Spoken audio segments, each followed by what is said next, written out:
திங்க வந்தா ஒழுங்கா தின்னுட்டு போக வேண்டியது தானே? எதுக்கு பிரச்சனை பண்றீங்க? போறவே பீஃப மட்டன்னா ரகல பண்ணாம என்ன கொஞ்சுவாங்களா? நீ காசு ஒண்ணு கொடுக்க வேண்டாம், முதல்ல இடத்த காலி பண்ணு. டே மணி, வந்து ஏலேடுறா. காசு வேணாம்னா அம்புடி சரியா போயிடுமா? இது ஆடா மாடான்னு தெரியற வரைக்கும் இந்த இடத்த விட்டு நகர மாட்டோம். இந்த பாரு, திரும்ப திரும்ப நான் சொல்றேன், இது மட்டன் கறி தான். பீஃப் கறியை நான் இது வரைக்கும் பார்த்ததே இல்ல. இவனையா தெரியுமா? பேடிச்சு போச்சா? இது மட்டனா பீப்பாடா? இது மட்டன் கலந்த பீப்புங்க. உன்னைய நம்பி கடைக்கு வந்தான் பாரு, எங்களை சொல்லணும். தப்ப செஞ்சுட்டு எப்படி திரு திருன்னு முழிக்குது பாரு. வாங்கப்பா போலாம்.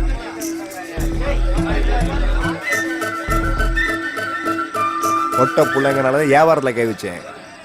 ஒழுங்கா பொழப்ப மட்டும் பாரு. மாட்டோம்டா, கேரளாக்கு டின்ன கட்டிடுவேன்.